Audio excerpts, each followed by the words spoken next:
looking at this, several taking steps in case an indictment comes down. Now, who's involved?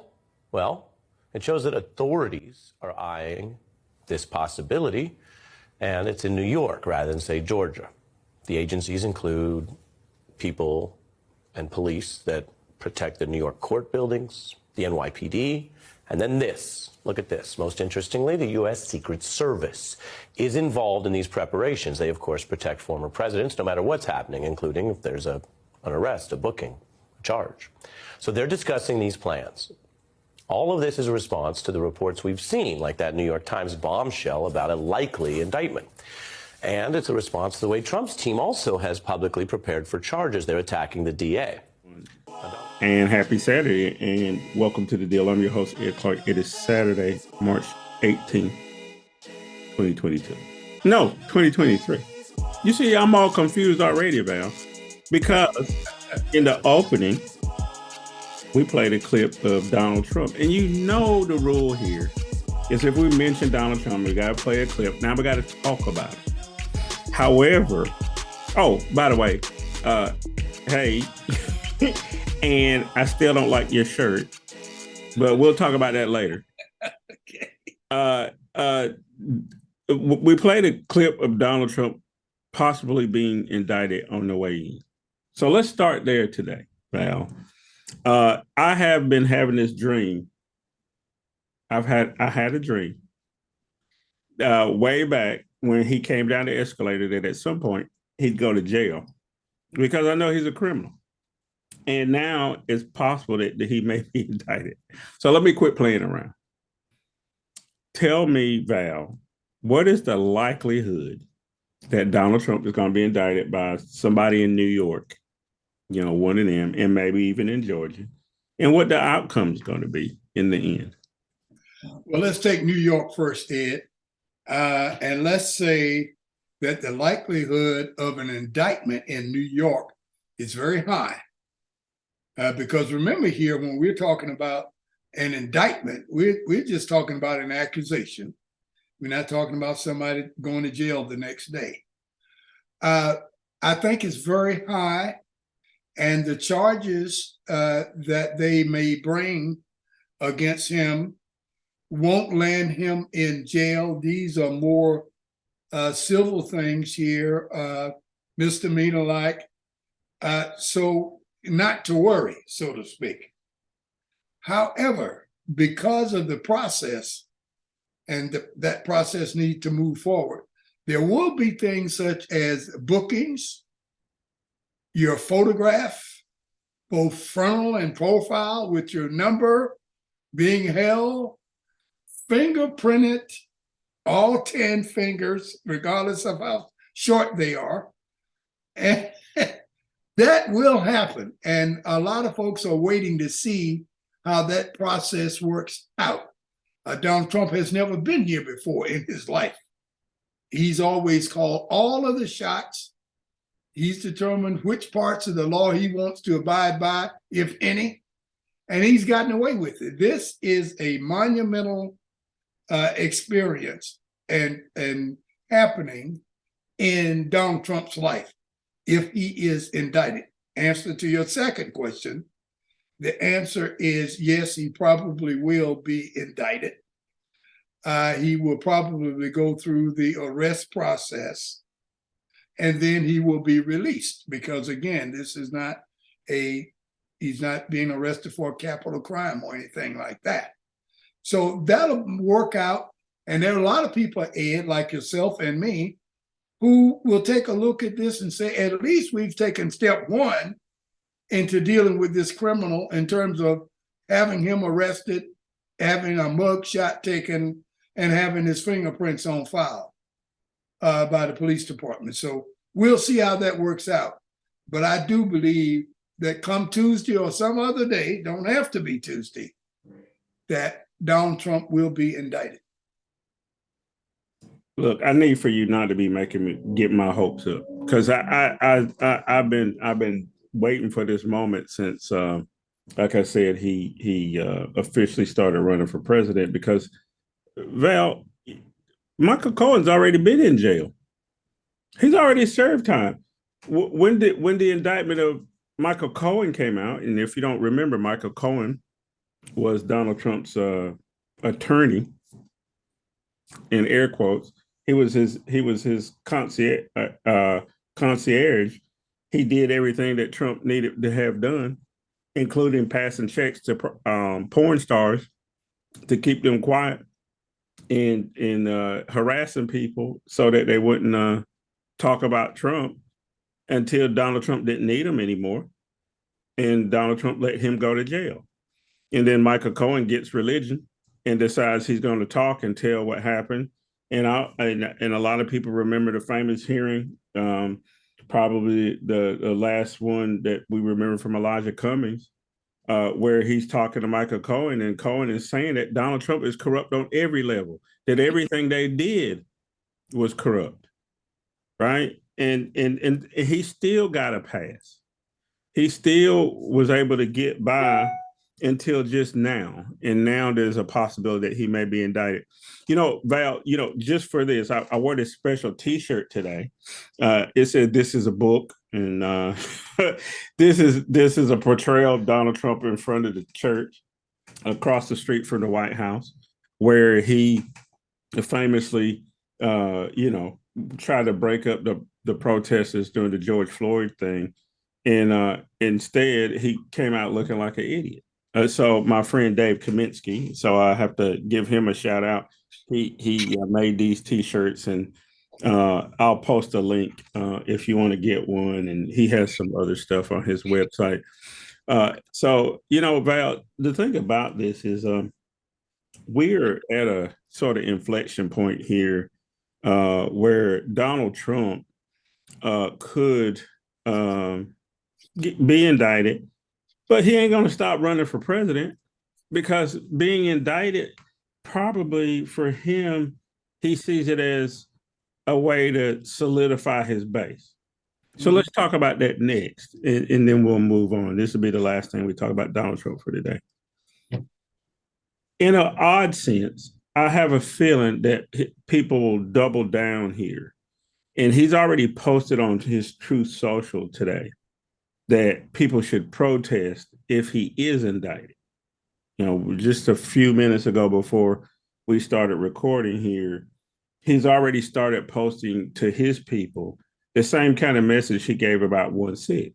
Act a fool if anybody seems to be coming after me. What do you think is going to happen? I know there's probably less people following Trump because they see how selfish and narcissistic he is, but there still are a significant number of people who do. Will they protest and act a fool? I'm hoping not, but what do you think? I think there will be some, Ed, not nearly the number that Donald Trump would hope for, or that some people think that could happen. It won't be nothing like 1-6. I can tell you that right now. It won't be anything like that. There will be a few, and there are 40,000 NYPD on standby for incidents that get out of control. I don't think it'll be anywhere near 40,000 people come out to protest Donald Trump's arrest, or in his words, harassment. It's getting to the point, Ed, that people have got to start looking through what this guy is getting away with. It's like this. It's like the song that Stevie Wonder put out when he's talking about Big Boy going to the city, living just enough for the city. And he talks about in the beginning, the guy says, hey, son, take this, run it across the street for me, And next thing you know, you heard the sirens and that kind of thing.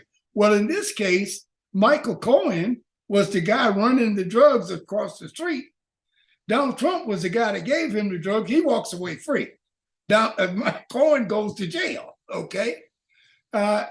And Donald Trump, in this case, if I could carry one step further, wouldn't be the manufacturer of the drug or the wholesaler. So everybody through the chain gets hit except Donald Trump. The end user, the guy next to the end user, the manufacturer, the wholesaler, the transporter, everybody except Donald Trump is sitting there grinning like a Cheshire cat, saying, I didn't do it. I didn't have anything to do with it. And that's the exact thing he would do here. If there is a protest, Ed, he would claim just like he did in 1/6. Well, I never told them to go down and riot. I just said, have a peaceful protest, and I'll be down there with you. I'm going to walk to the Capitol building with you. He keeps playing these, but I think his days of playing games are limited. I think we can even see the end of it, Ed. You started talking about how I thought this thing was going to end in New York, Georgia, and you mentioned the federal piece that they have about the classified documents. If you put all three of those together, I'll say that he may get a slap on the wrist in Georgia. I'm sorry, in New York, but in Georgia, it's going to be hands behind the backs with cuffs. And in DC, where the federal people are, it could be the orange jumpsuit. So he ain't out of the woods yet. And I wouldn't encourage anybody to celebrate. I definitely wouldn't encourage them to participate in the so-called protests against Donald Trump's arrest and mugshotting and booking. Well, Val, look, if any of that happens, I'm having a party at mine. and it's not because, Donald Trump has been bad for America. America has been making strides. We had elected an African American to be president. He won twice. The Congress was passing legislation that was meaningful, that was getting people out of poverty. And now we're regressing at such a rate. And this is a segue to something I know we need to talk about, is about what's happening in North Carolina. And again, it seems like we talk about North Carolina a lot, and this is more of a national show than what we do locally here. But we talk about North Carolina a lot because it's sort of a bellwether for a lot of things. And so there's a case that's back in the North Carolina Supreme Court that I want to talk about in just a second. But I also want to remind you that you're watching or listening to The Deal, and we need to continue to grow this audience because, Val, frankly, I don't think there's any other African-American program out there that talks about stuff in a way that we do. And I'm proud about the way we do it. I mean, it's not just that we're bashing Trump all the time or Republicans all the time. We bring receipts when we come to talk about this. And so I encourage you to have your friends go subscribe to the podcast feed. You can do it. Just go to the website, click at the top. It says podcast feed. Once you subscribe, you never have to do anything else again. You always have it. Or if you are on Facebook or YouTube or whatever, or Spotify, Stitcher, you can always get it there. So, selfish plug for what we do here, Val. So now here's the brass tacks. I want to play a clip.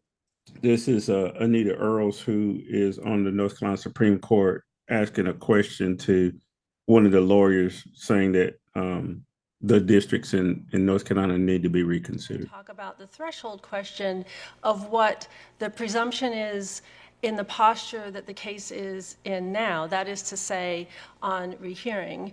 And certainly this argument about flipping the burden of proof and failing to accord the legislature the presumption of good faith, those were arguments that were made to this court on appeal the first time, correct? They were, Your Honor, yes. And so doesn't our standard on rehearing require that, that we only rehear a case and we only reverse a case if if there's some legal issue that we fail to consider the first time around? No, Your Honor. Actually, the standard set out in the Rule 31, is if something has been misapprehended or overlooked. Right, so overlooked would mean that we didn't address it. Well, it's misapprehended or overlooked so under Rule 31. So your argument is that we should rehear and change our opinion because we got it wrong the first time. Yes, and this court has done that. So here's the upshot. The Republicans now have the majority of the Supreme Court in North Carolina, and the appellate in the next level appeals court. And so the Republicans know it. So they're cynical. So what do? They say we want to rehear this case because if you look at the North Carolina congressional delegation now, it's 7-7. They had been planning on having as many as all the seats if they could, but they knew they couldn't. They were like, okay, colored people can have 3 seats, and all the rest will be the other 11 are going to be Republican. We're going to draw it in such a way that it'll be 11-3. And everybody's like, well, hold on a minute. That's crazy. So the court said, no, you can't do that. Everybody's saying that, it makes no sense. So go back and you draw more realistic districts, but they're still not real. 7-7 is not how it should be. If I do my math, it probably should be 9-5 Democrats if you did it right. So here you go, Val. So what is this case in the Supreme Court, North Carolina Supreme Court, going to do? I suspect that it's a foregone conclusion that the Republicans are going to get what they want. But what's going to be the outcome of that after all this is said and done in North Carolina, and what are the implications nationally? Well, the outcome could be, Ed, that the Republicans are allowed to redraw the map or go back to the way the maps were before the last Supreme Court ruling that said those maps were really not constitutional. And then they redrew them, and we came up with a 7-7 delegation. What the Republicans want done is the ability to go back before that ruling, and let's try it again and see what this court says. And then after that, let's draw the maps again. So they're hoping in 24 that they can have that done between now and the election in 24. And then they may have an 11-3 delegation from the U.S. House. So that's the purpose. That's how they want it done.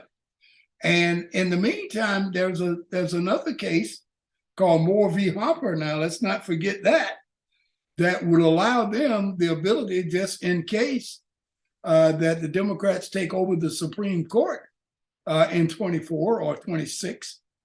Moore v. Hopper would insulate the legislature from being overruled by the Supreme Court. So this is very important. If they can get their lick in now and change things now and reverse the delegation after the 2024 election, then they'll be set for a long time. They are about to have a system, Ed, where we have a legislative dictatorship, a legislativocracy, if there's such a thing, because they're trying to make them the number one branch of government and all the others subordinate to them. There's no thing such as checks and balances or oversight. And the legislature would be able to, by gerrymandering, select their own voters, which means now they can never be put out of office, and they make all the rules that the Supreme Court can't even overthrow or overrule. It's no longer a democracy when that happens. Yeah, and they've been working towards that for a long time. So all those times when Val and I tell you that voting matters, especially things that aren't the president, like your Supreme Court, your appeals court, your legislature, that's why this matters, because we're going to take a break, and when we come back, I want to talk about the possible ban on the abortion pill nationally because of an appointment of a judge by Donald Trump. I want to talk about banking. I want to talk about DeSantis and his complete whitewashing of history, and then also the indictment of Vladimir Putin by the International Criminal Court, and a whole bunch of more stuff we need to talk about if we can fit it in. So stay right there. We'll be right back after this message.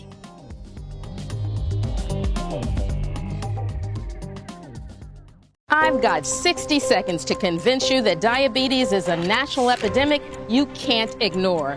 every 8 seconds a baby is born in America. That's 10,800 newborns today alone. But also today, 4,100 people will be diagnosed with diabetes. 356 will undergo an amputation. 159 will hear they have end-stage kidney disease. 34 million of us have diabetes right now. That's 1 in 10. 30 seconds left. 88 million of us have prediabetes. That's 1 in 3. And once diagnosed, you'll spend twice as much on healthcare costs as your undiagnosed neighbor. And then there's this. New diagnosed cases of type 1 and type 2 diabetes have increased significantly among U.S. youth. That's one in countless trends that we as a country must step up to stop. So here are 3 steps we can take right before someone says, time's up. It's used in more than half the abortions in the United States. So if he decides no, even in states where abortion is totally legal, they will not have access. Is that right?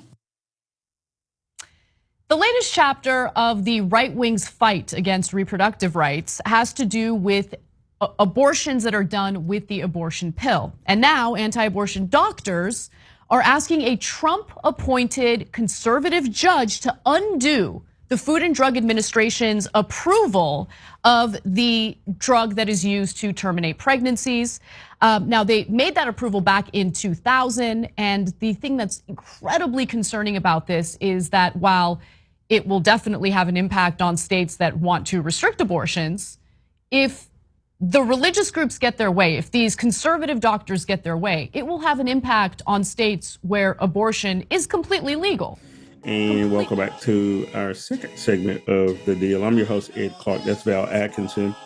We were talking about the party we're going to have when Trump gets indicted earlier. We were talking about the North Carolina Supreme Court and their shenanigans and the Republicans in general around the country who are trying to solidify their power. And in the break coming back, you saw a clip about the possible ban of the pill that you can take to end the pregnancy. And there's a federal judge down in Texas who may be able to do that. And the reason why he can is because he can, because a lot of times when federal courts rule on stuff, it applies all across the nation, and it hasn't even gotten to the Supreme Court yet. And in this case, this federal judge down in Texas could do it. He was handpicked by Trump for this very reason. And then if it happens, now you got a court that's a 6-3 court at the federal Supreme Court, Val, that would probably not overturn this federal judge in Texas. And then you would have this situation where they've essentially been able to cobble back all the gains that women have made on reproductive rights. So let's talk brass tacks here. The voting matters, right? We've established that at the end of the last segment. Now, the problem is the Supreme Court and some of these federal courts, these people don't ever leave. And they've managed to put some fairly young people on both of these courts, on the federal Supreme Court and the appeals courts in these, districts where these judges are ruling stuff. What does that mean for us, Val? Am I going to die and these people still be in control? Because, I'm on the tail end of it. And that could be around for 40 years. And I'm not, that means I got to be almost 100.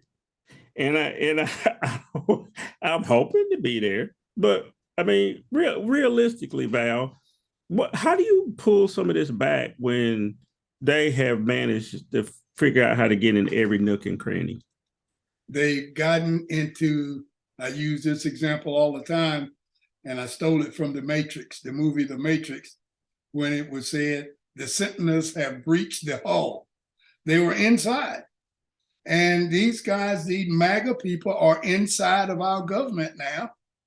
And the key that they have a key too, to destroy the whole thing, to make it unworkable. They poured sugar down in the gas tank. You know what that does? Sweeten it up, How they've done this, Ed, is through gerrymandering. That is the key. As long as there is gerrymandering and it is accepted the way it is now, we'll be back here. You're talking about being 100. You'll be back here 200 years from now, still discussing the same problem. Some of these same Republicans and their descendants or their chosen ones would still be in power now. I mean, they would never leave power. We as a nation, if we really want to be in a democracy, we have got to go in and do something about gerrymandering.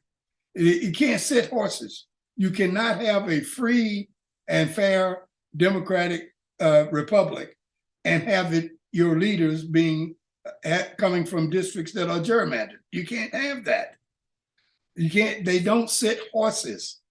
You're going to do one or the other. Have a faux democracy that's run by gerrymandering and falsehoods and lies, or you're going to have a real democracy and let the one that wins the popular vote win.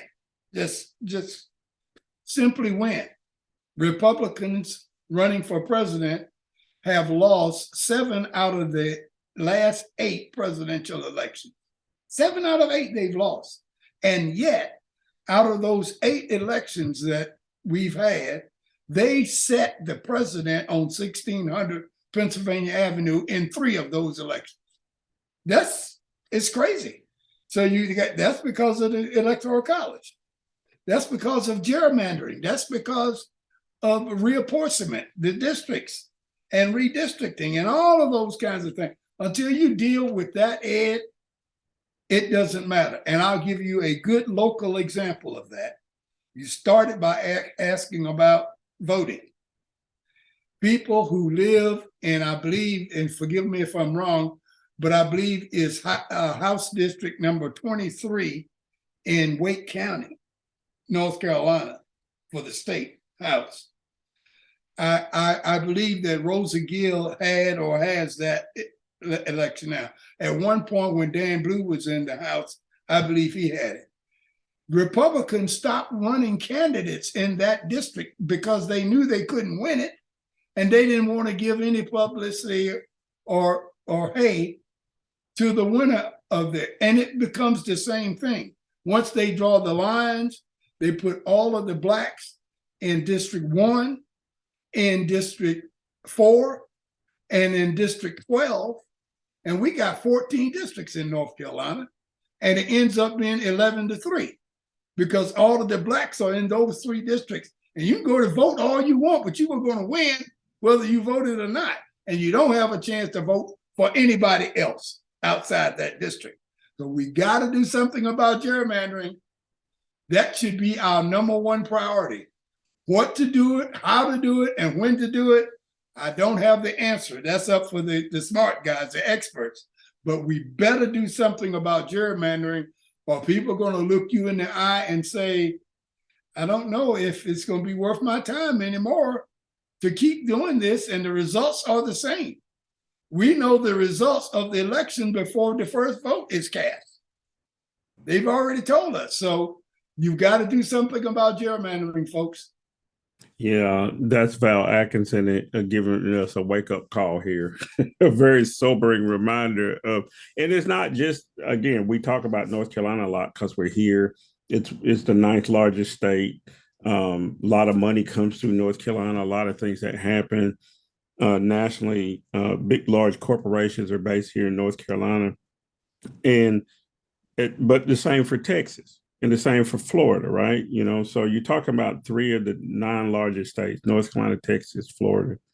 And the Republicans have figured out a way to jam everything up and to be in control. Now, North Carolina's sort of been able to fight it off, but I'm not sure how much longer, Val, they can, based on what we saw, like in that clip at the North Carolina Supreme Court this week. You know, there's a lot in this, Val, and one of the things that this is also about is about rich and poor. Mm-hmm. And I want to talk about banking for a little bit. But before I do, we didn't talk about this in the prep for the show today, but it made me think about, I saw a news story this week from Arizona, and it was about how many people were using the food bank. And these were all white people. I didn't see not one colored person in the story, right? Because we're in Phoenix, Arizona. Ain't a lot of colored people out there, except for maybe play on the football team and the basketball team, right? And they were interviewing these people, and because there was a cut to a program that expanded SNAP, people that were getting benefits that hadn't previously been able to get. They were getting like $295 a month, right? And they were saying how much a difference that made in keeping them. And these are people that talked to that had 2 and 3 jobs.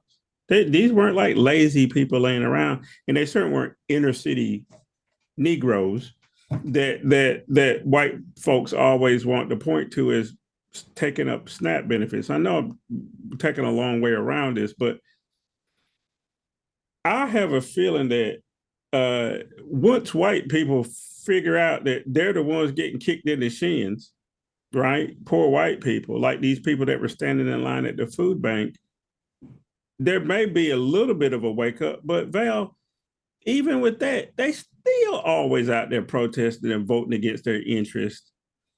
They'll kill grandma because they didn't want to expand Medicaid, but they finally did in North Carolina.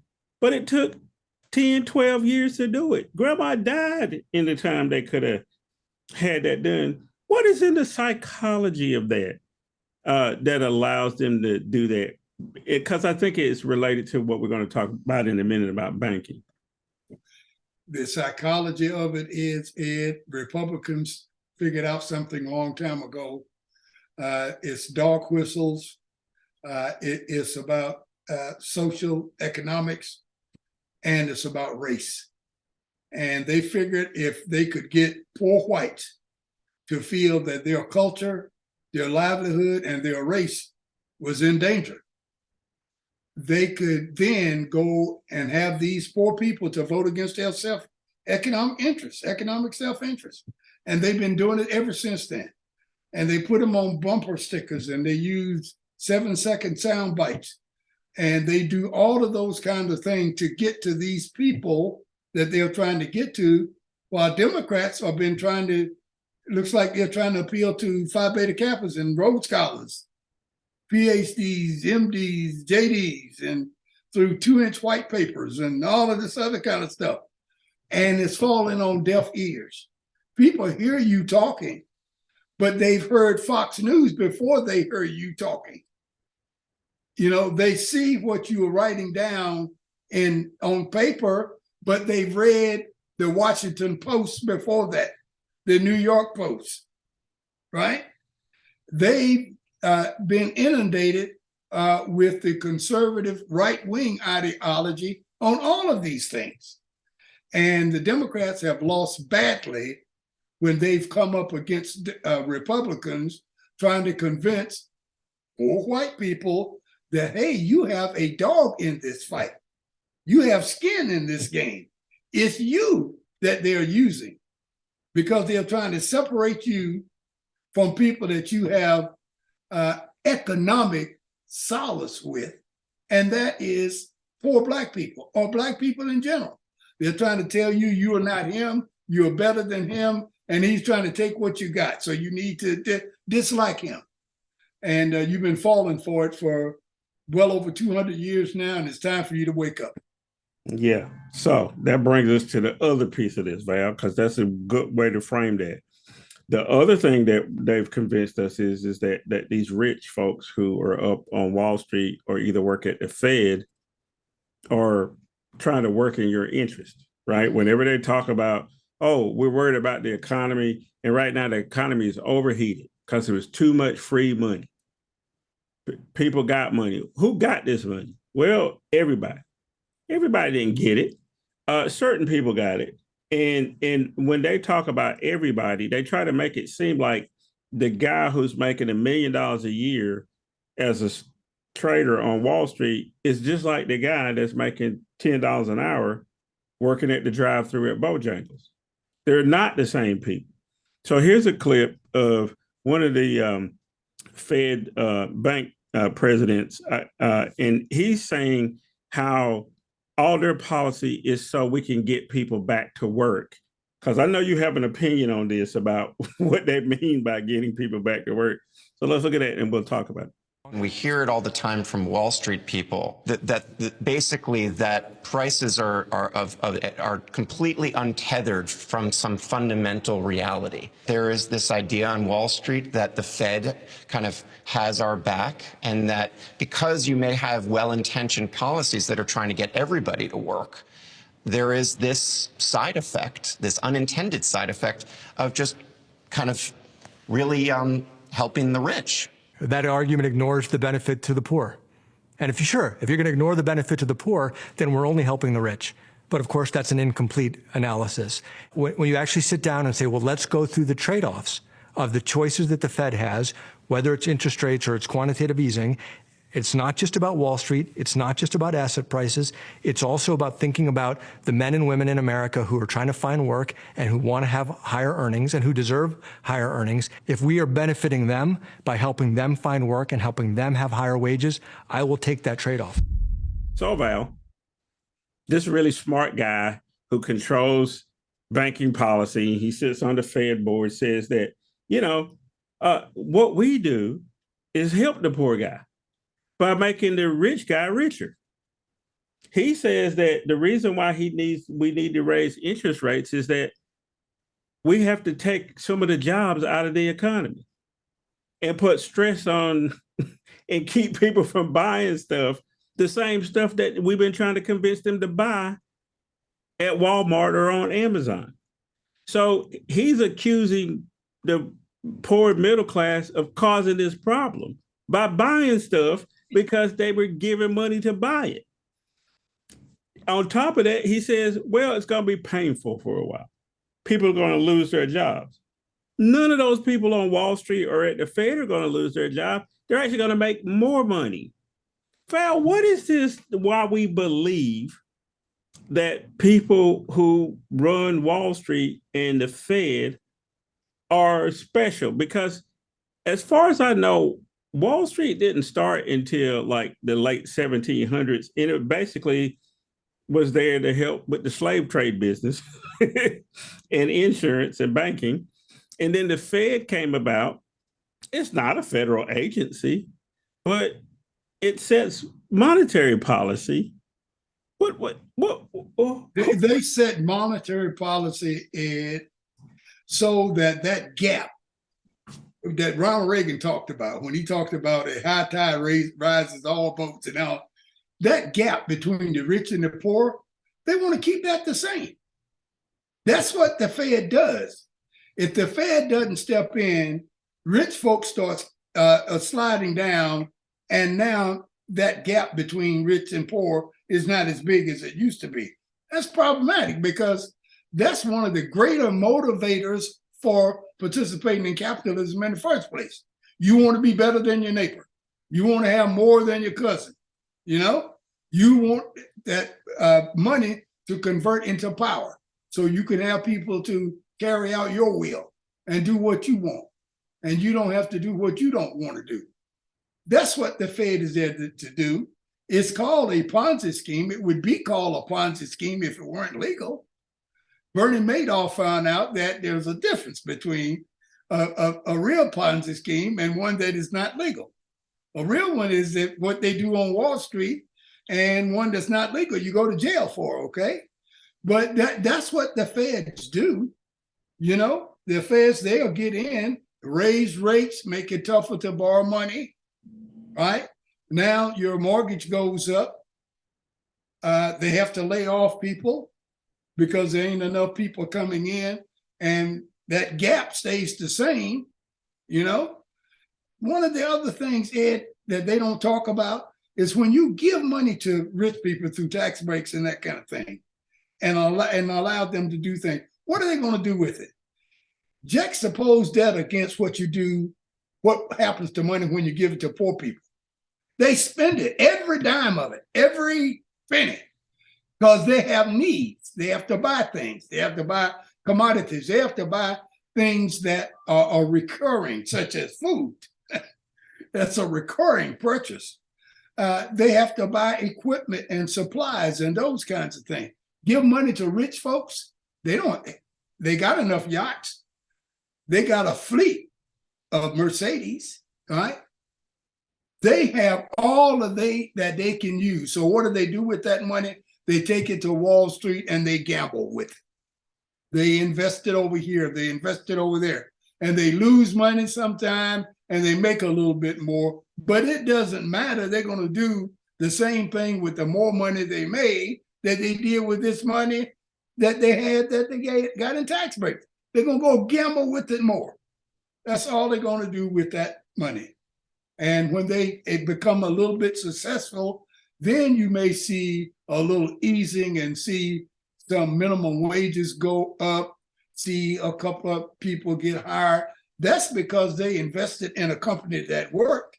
You don't hear them talk about investing in companies that don't work, and somebody just lost $200-300 million, and a whole bunch of people got laid off, and a house went into foreclosure, and kids got to come out of college and go work at, take that job at Bojangles that you were talking about.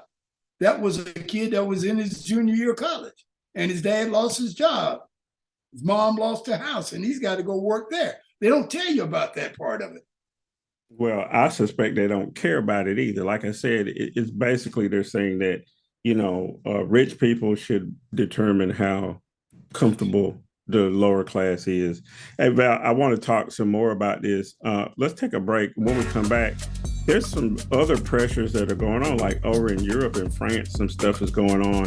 And then the larger issue of whether or not I'm going to get a Social Security check in a few years, I want to talk about. So let's take a break. And when we come back, we'll talk about that and we'll wrap it up. Also, I want to talk about Vladimir Putin. He has a warrant for his arrest from the International Criminal Court. So stay right there. We'll be right back after this message. Their stock buyback plans sure doesn't look like corporations have exhausted every available alternative. It's so brazen, even global bankers called on the Fed to identify this profiteering as one of the biggest drivers of inflation. Paul Donovan, chief economist of Global Wealth Management at UBS, wrote, "The Fed should make clear that raising profit margins are spurring inflation. Companies have passed higher costs on to consumers, but they've also taken advantage of circumstances to expand profit margins. The broadening of inflation beyond commodity prices is more profit margin expansion than wage cost pressures." Think about that. From a chief economist at UBS, I'll say it again, these companies have taken advantage of circumstances to expand profit margins. The broadening of inflation beyond commodity prices is more profit margin expansion than wage cost pressures, unquote. Understandably, the Fed can't force corporations to change their ways or rewrite the Wall Street business model on its own, but the Fed can talk about it. High interest rates, falling wages, increasing unemployment are all hallmarks of failed policies that end up helping Wall Street, the largest corporations in the country, the wealthiest people in the country. Because let's be clear what we're talking about when people use the economic speak that can cloud this conversation. Cooling the economy means laying off workers. Lowering demand means workers get fewer raises. Of course, there are times when the Fed must act. And welcome back to our third and final segment of the deal. I'm your host, Ed Clark. It's another Saturday where I am. I'm looking out the window in the studio here. It looks pretty outside, so I hope it is where you are. Maybe you can get out and do something and relax a little bit, because there's no need to stay in the house and watch basketball, because Carolina ain't playing. Well, no, not only that. I mean, all the teams that are in there, like Duke and stuff, who wants to see them play, right? But on a serious note, Val, real quick, Duke is still in there, so it's Pitt. NC State lost. Carolina wasn't in to begin with, but we've seen some upsets. We saw another historic 116 upset. Fairleigh Dickinson beat Purdue, which I didn't think Purdue was all that good of a team, but that's a whole nother subject. We'll talk about basketball some more next week as this thing starts to wind down. We get to a championship, but let's talk about something that people are worried about, Val, and for example, Social Security. I talked about before we left on the break. It's a real concern, and we alluded to a little bit last week, that there's a cap on how much you take out on rich people of their paychecks, but not for regular people like us, right? We contribute and then we expect to get something in return. And there's been this talk for years now that, hey, maybe it's going to be insolvent, there won't be any money, whatever, blah, blah, blah. And then you see over in places like France where they say, hey, we can't run the pension like we've been doing it. So, we're going to have to cut back here, there, we do some austerity things. And we've seen it across Europe. And when it happens there, people go in the street and protest and burn stuff and knock stuff over because they're used to having the 35-hour work week, mandatory 30 days vacation, and a pension when they retire. Now, in America, they've convinced everybody we need to be dependent on our 401ks. If you look at my 401k account, it looks like a roller coaster. It's up and down. And then and they tell you shouldn't depend on Social Security. What's happening, Val, here in America around that, but also around the world? Is the global economy a real thing? I keep telling myself that all this is made up anyway. That money is only worth what you say it is, and I can buy something for one thing in one country and a completely another price in another country, like drugs, for example. I could cross the border into Canada and a drug that costs $1,000 here costs $100 in Canada. So is all of this made up? And again, rich people now in France are telling regular people, hey, you know what? We can't guarantee that you're going to be okay. And they're telling us the same thing here. We can't guarantee that you're going to get Social Security. It is something that I think may be the bane of our existence down the road, and we will rue the day that we came up with all these anti-people systems. I call them anti-people system, like how to get rid of Social Security or how to cut it back and those kinds of things. It all stems, Ed, from the notion that we talked about earlier about that gap between the rich and the poor. And there are a lot of people out there who want to keep that gap the same. One of the other analogies I forgot to mention when I was giving you my analogies was Howard Hughes, which was a tycoon and very rich man while he was living. And people used to ask him, tell us about your living conditions and what you would accept, Howard. And he says, well, what I normally tell people that I don't need to have all my mansions and villas and that sort of thing. I would be just as happy living in a tent if the rest of the world were homeless. It was a comparative thing to him. And that's what those people that try to keep the gap the same, they want this comparative thing to continue, because it doesn't matter if you say you are rich. If you got $1,000 and I got 25 cents, yeah, you are rich. But if you got $1,000 and I got $950, you're not really rich. It's a comparative issue. You can't have mountains without valleys, guys. And in order for that guy to take a look at where he is in life and have that considered to be a mountain, there must be people way down there someplace that are hoping they could get to be where he is. That's called the valley down there. It's at the foot of the mountain, okay? And they've convinced everybody, and this is the last analogy I'm gonna give you, Ed. They've convinced everybody on this rowboat that once we get to where we're going, guys, I got 100 rowers out there. And the one who helped row the fastest, and I got guys keeping time with the whip and the lash, he'll get a piece of this island we're going to. It's only one piece I'm gonna give you. And all 100 people think it's gonna be them. And everybody's rowing. And the winner is always the captain of the ship, because he's gonna get there faster. He doesn't give a hoot who the one winner is. He'll give him his little piece to go on and tell the next 100 people the same thing, okay? That's what capitalism is about. I like capitalism. I'm not purporting anything other than that. I think capitalism needs to be tweaked, Ed, if we are going to use it as a system to be managed for the upkeep and the stability of Homo sapien people, okay? If we're going to use this to run this world, It's got to be tweaked because at some point, the poor people that's doing all of the work and doing all of the struggles and getting none of the benefits, once they get tired, it's all over. Yeah. And I'm getting tired, right? So here's the last piece of this. This whole convincing people that these rich tycoons are who you should look up to, and that you actually may be one yourself one day, right? Yeah. They tell white folks that all the time. I think part of what happens is uh, not just white people, but primarily white people. They don't ever want to be considered to be in the out group. They don't want to be the one that's talking about being a regular person. There's something special because this is how they always count you. America is exceptional. We're special. We're chosen by God. They have all the capitalism is the best system, period, without the tweaks, the way it is now.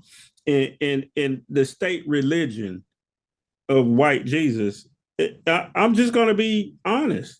Yeah. All of that wraps up into one state religion, which is American capitalism that has Jesus included in it. Oh, yeah. You can be mad at me if you want to, people. I'm just, you know it. I know it. Everybody knows it. So it brings me to one last thing I want to talk about related to this is my man down in Florida, DeSantis, who may benefit from Donald Trump being in handcuffs. Let's look at this clip from Alex Wagner on MSNBC, and then we'll talk about it. It's a fairly well-known story. But 68 years later, Rosa Parks' story is being, shall we say, rewritten. The New York Times reports today that in an effort to get a social studies textbook approved for use in the state of Florida, at least one publisher has made significant changes to Rosa Parks' story. The New York Times compared 3 versions of the company's Rosa Parks story meant for first graders: a current lesson used now in Florida, an initial version created for the state textbook review, and a second updated version. In the current lesson on Rosa Parks, racial segregation is clearly explained. Quote, the law said African Americans had to give up their seats on the bus if a white person wanted to sit down. In a second version created for the Florida textbook review, race is mentioned indirectly. Quote, she was told to move to a different seat because of the color of her skin, and the reference to white people is gone. And in the third, updated version, race isn't mentioned at all. Quote, she was told to move to a different seat. She did So, not. Val, the textbook companies are trying to sell books to the state of Florida. And then the state of Florida, under Ron DeSantis, tells you to go look at it. And anything that may make white people feel uncomfortable, you got to take it out. And the story we just saw there was about Rosa Parks. Yeah. Rosa Parks was told to move from her seat because she was colored. Now, other women, let's just use Rosa Parks as the archetype. It doesn't matter who it is. Black folks could not sit in the front of the bus because they were Black. And the sign said white and Black at the water fountains. And it said colored theater. It said colored entrance at the bus depot. And that was because white people chose to do that. Black people didn't segregate. White folks forced segregation. It was an apartheid system, right? Mm-hmm. So this company submits 3 different textbook entries about Rosa Parks. The first one's rejected because it said white people made a rule that Black people had to sit in the back. And so the book company is worried that that's not going to pass in Florida. So they said Black people had to sit in the back of the bus, but didn't mention white people. That's their second entry. The third one was some people had to sit in the back of the bus because of their color, not saying Black or white at all. So what we've done is been reductive to the point where nobody can talk honestly about anything, including this whole notion that white people are afraid that they're going to be on the outs. That is what this is about. So when we talk about banking, it's related because they have told white people that everybody could be a millionaire and be on Wall Street, right? And that it's just if not for those other people, the coloreds, Sure. that are dragging you down. So we got to cut benefits. So we're going to cut, in this case, we're going to cut SNAP benefits. Guess who that's going to hurt, Val? White folks. I already told you it's going to hurt white folks because the ones who are going to the food bank in Arizona that I told you about, none of them were black people. But it's going to be the same in Iowa, in North Dakota, in Montana, in Indiana, in Illinois, where all these white people live, West Virginia, Kentucky, that got SNAP benefits that will not have them anymore. So you're going to tell, and they're going to lose their job because the Fed is going to raise interest rates to the point where where companies lay off people because they're not flush with cash anymore because they can't borrow any money. And then so they're going to lay off Joey making $15 an hour in the plant in Kentucky. And then they're going to be mad at who? They're going to be mad at Joe Biden, right? Because they're going to be told by Fox News and all these people that that's their real problem. That's the problem. It's just, wokeism and liberal policy, when in fact is the whole story of American capitalism is your problem. And I'll put a pin in it there because I want to talk about one other story, Val, before we leave real quick, is Putin. Now, it's not been an official ban on talking about Ukraine on the program. We just haven't talked about it. And I think we agree as to why we haven't talked about it, but we won't even get into that today. But the International Criminal Court has issued an arrest warrant for Vladimir Putin. Let's look at that clip and we'll talk about it. The US President Joe Biden has welcomed the arrest warrant issued against Vladimir Putin by the International Criminal Court on Friday. Russia's president is accused of war crimes, focusing on the forced deportation of Ukrainian children to Russia. It's the first time the court has ordered the arrest of a prominent serving political leader. Ukraine's President Volodymyr Zelensky has hailed the decision as historic. Moscow, though, dismissed the announcement as outrageous, saying it doesn't recognise the jurisdiction of the court. Here's the BBC's Helena Wilkinson. It is a war that he ordered, a war that brought death and devastation, a war that sent millions fleeing for their lives. But it's one that has now left President Putin accused of war crimes by an international court and even more isolated on the world stage. The judges have reviewed the information and evidence submitted by the prosecutor and determined that there are credible allegations against these persons for the alleged crimes. The international... So Val, Putin's been accused of war crimes. The International Criminal Court has arrested people before from Africa, from other places. They don't tend to arrest white folks from Europe for war crimes, but in this case, they have a warrant for his arrest. Here, make a prediction for me. Will Putin ever be arrested for these war crimes against Ukraine? And if he is, what does that mean for possible, upheaval in Europe? Well, first of all, the answer is no, unless you send somebody out there who's trying to start World War III. You don't fool with, embarrass, or do anything crazy with a guy with 6,000 nuclear weapons that could destroy the entire planet 100 times over. So I don't think this is something being pushed by the US and NATO. And this is the way the war crimes people and those sycophants of the West, this is something they are doing to just calm us down for a minute, to say we are doing something about Putin, but you need to ask them the question, all right, who's going to serve this warrant? Who's going to walk into Moscow and serve this warrant? And everybody starts looking at their watch and putting their handkerchiefs up to their mouths and coughing, because nobody's going to do that. So won't nothing come of it, but they'll go on record as having said that, yeah, well, we did this and we'll see what happens. I think, Ed, we're looking for a way out of this whole Ukraine mess because they know that Russia is not going to surrender. And if you do anything to attack Russia on its home turf, you are inviting the start of World War III. And that's the way they would consider it. And you got all of these hawkish people out there recommending that we go in and start firing back at Russia's sites that are emanating these airstrikes and drone strikes and that kind of thing, even if it's inside of Russia.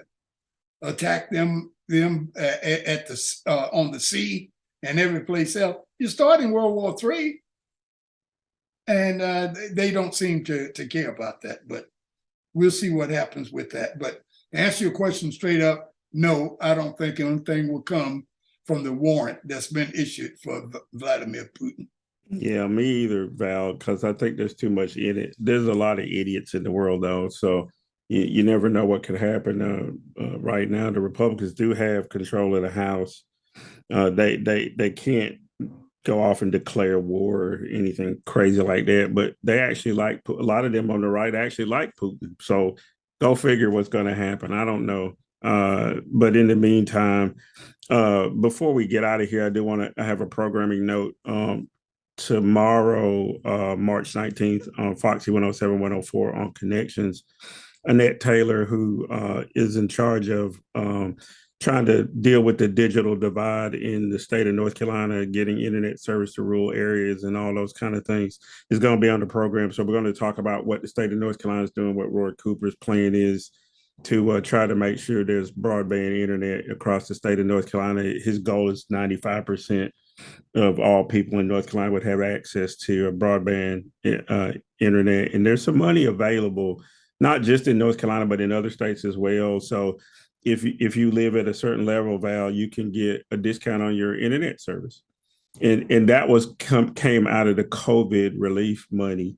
So if you happen to be up at 8 o'clock tomorrow morning on Sunday, you can go to Foxy 107, 104 and catch that with Annette Taylor, because there's implications in all 50 states, not just in North Carolina. And then if you don't catch it tomorrow morning, you can always get the replay on the podcast feed on Mondays following the show. So that brings us to you, Val. Again, you wore the ugly sweatshirt again today. So that must mean that you plan on watching Duke. So, but tell me what's really important to you. What are you working on? What are you thinking about besides Duke playing today? Well, besides Duke beating up on Tennessee today, which is going to happen in short order here. Besides that, I'm still working on the second edition of my second book, which is called Distractions. And I'm putting some more stuff in there here that wasn't in the first edition. And I feel real good about it. And just taking my sweet time. I don't have a time limit as to when I go to publication or anything like that, because the first edition is out there. It's entitled Distraction, Distortion, Deception, and Outright Lies. And it was initially published in 2017. And the second edition of that book will be coming out soon. How soon? I don't know. Let's just say soon. But I'll work on it as I go. Well, good enough. And you saw a picture of the book cover on the screen, and then there's a link out there on the website as well where you can go and order. And please do so, because it's a good book and it's an important book. And Val put a lot of thought into it because, you know, I've been doing this with Val for a long time, and you know, he's one of the more clear thinkers on this. I mean, clearly, you know, we can be partisan. I don't think anybody is going to make any mistake that we're not to the left, Val. However, all your writing and all of your work over the years has been undergirded by history and facts. Like when you talk about the need to get rid of the, you know, electoral college. Mhm. And now we see what the implications of that is. You can lose a federal election over and over again, but your guy still be the president. That's some BS, right? So I encourage people to go and pick up Val's work, and then also make sure you come back here every time he's on here, and so you can hear from him and tell your friends about it. You can download this as a podcast. That means you can have it in your phone, on your computer, whatever way you play this, and while you're washing dishes or taking care of the kids, or in your car or whatever, you can listen to us. And you don't have to sit there for a whole hour. You can listen to bits and pieces of it, because we talk about a lot of different stories. So in the meantime, go out and do something good for somebody today, and make sure you come back for us next week for another edition of The Deal. Thanks a lot. Bye.